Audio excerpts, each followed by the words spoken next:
Hari ini kita akan membahas secara singkat satu tema yang mungkin jadi pergumulan setiap kita yang bekerja. Menjadi kudus atau hidup kudus di kantor atau tempat kerja. Mungkinkah itu terjadi? Saudara sekalian, sebelum kita menjawab pertanyaan tadi, mungkin kita perlu lebih dahulu tahu apa yang dimaksud dengan hidup kudus itu. Nah, kita akan melihat ada 3 bagian Alkitab, saya akan bacakan bagi saudara sekalian. Yaitu terambil dari Roma 1 ayat 6 sampai dengan 7, saya akan bacakan. Kamu juga termasuk di antara mereka, kamu yang telah dipanggil menjadi milik Kristus. Kepada kamu sekalian yang tinggal di Roma, yang dikasihi Allah, yang dipanggil dan dijadikan orang-orang kudus. Kasih karunia menyertai kamu dan damai sejahtera dari Allah Bapa kita dan dari Tuhan Yesus Kristus. Digarisbawahi kata-kata yang tadi, yang dipanggil dan dijadikan orang-orang kudus. Nah, sekarang kita melihat kepada bagian yang kedua. Bagian kedua itu diambil dari surat Paulus juga, yaitu 1 Korintus pasal yang pertama ayat yang kedua. Kepada jemaat Allah di Korintus, yaitu mereka yang dikuduskan dalam Kristus Yesus. Digarisbawahi ini dikuduskan dalam Kristus Yesus dan yang dipanggil menjadi orang-orang kudus. Dengan semua orang di segala tempat yang berseru kepada nama Tuhan kita Yesus Kristus, yaitu Tuhan mereka dan Tuhan kita. Tadi yang kita garis bawahi adalah mereka yang dikuduskan dalam Kristus Yesus dan yang dipanggil menjadi orang-orang kudus. Nanti kita akan lihat apa maksudnya. Nah, yang bagian yang ketiga kita akan melihat yang bagian terakhir, yaitu surat Rasul Petrus sekarang.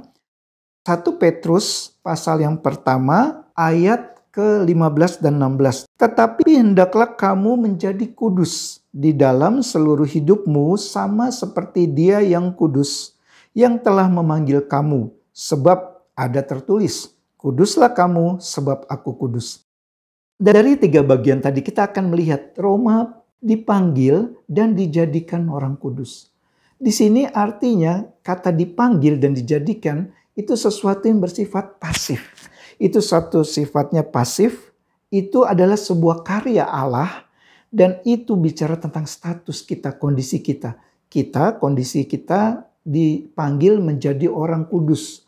Kita menjadi kudus. Bukan karena kita melakukan satu perbuatan apapun, tapi karena kita dipanggil menjadi milik Kristus. Nah, jadi perbuatan baik kita bukan membuat kita menjadi orang kudus, namun kepemilikan Kristus atas hidup kita yang membuat kita menjadi orang kudus di hadapan Allah. Itu yang pertama. Nah, dalam 1 Korintus tadi itu mirip-mirip. Kita dikuduskan dalam Kristus Yesus dan dipanggil menjadi orang kudus. Sama, berarti kita itu status kita jadi orang kudus. Bukan karena perbuatan kita, tapi di dalam Kristus. Artinya di luar Kristus kita tidak bisa menjadi orang kudus. Berarti waktu kita bicara hidup kudus, nomor 1 kita bicara tentang status kudus di hadapan Allah. Yang kita peroleh hanya di dalam Kristus. Nah, kemudian di bagian yang ketiga kita melihat Rasul Petrus di sana berkata tentang hendaklah kamu menjadi kudus dalam seluruh hidupmu. Hendaklah kamu, berarti ada sebuah himbauan kamu itu harus hidup kudus. Berarti Rasul Petrus sedang bicara sebuah proses. Rasul Petrus sedang bicara di sini sesuatu yang sifatnya aktif. Bicara tentang karya Allah dan karya manusia. Kita bekerja sama dengan Allah Roh Kudus di dalam hidup menjadi kudus. Nah, apakah di sini Rasul Petrus sedang bertentangan atau kontradiksi dengan Rasul Paulus di 2 bagian tadi? Tentu sama sekali tidak, karena Alkitab tidak pernah berkontradiksi satu dengan yang lain. Namun di sini Petrus sedang bicara kekudusan dalam arti sebuah proses. Nah, kita harus mengerti kalau 2 bagian tadi Paulus sedang bicara kekudusan dalam arti status kita di hadapan Allah. Nah, sekarang Rasul Petrus sedang bicara kudus dalam arti sebuah proses. Kita adalah orang yang telah dikuduskan, karena itu kita harus hidup dalam proses menjadi kudus. Apa maksudnya? Bahwa pertama, status kudus harus ada lebih dahulu, baru kemudian kita masuk dalam proses. Jadi proses itu adalah dampak dari status yang kita sudah miliki di dalam Kristus. Buktinya adalah engkau sedang hidup dalam proses pengudusan.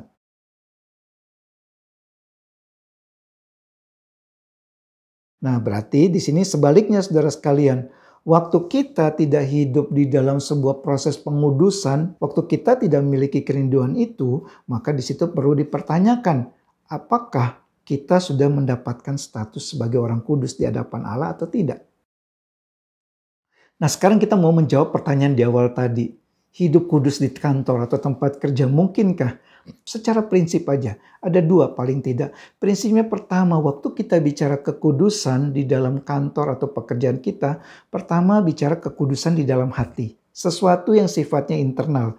Ini bicara motivasi kita, ini bicara tujuan kita, mengapa kita bekerja. Apakah itu untuk memuliakan Allah, atau itu untuk eksistensi diri atau aktualisasi diri kita. Dua hal ini ada dua hal yang berbeda.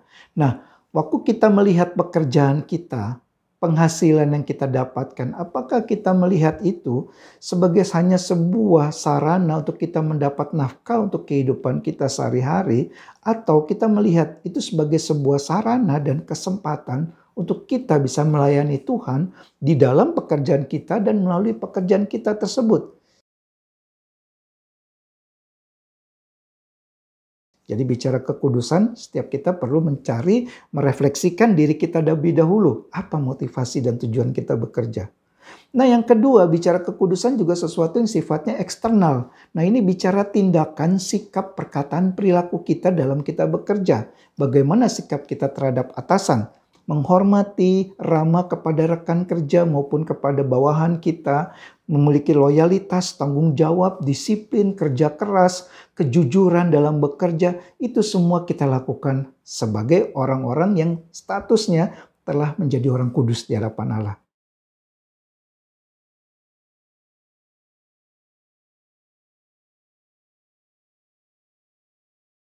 Adalah yang pertama, lakukanlah segala sesuatu dengan baik dan benar. Yang kedua, lakukanlah segala sesuatu dengan sepenuh hati. Seperti Paulus katakan dalam Kolose 3:23, lakukan segala sesuatu seperti untuk Tuhan, bukan untuk manusia. Dan yang ketiga, lakukanlah segala sesuatu dengan takut akan Allah.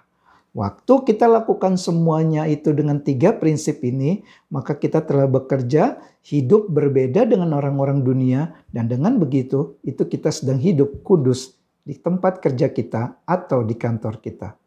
Kiranya renungan singkat ini boleh menjadi berkat bagi setiap saudara. Terima kasih, Tuhan memberkati.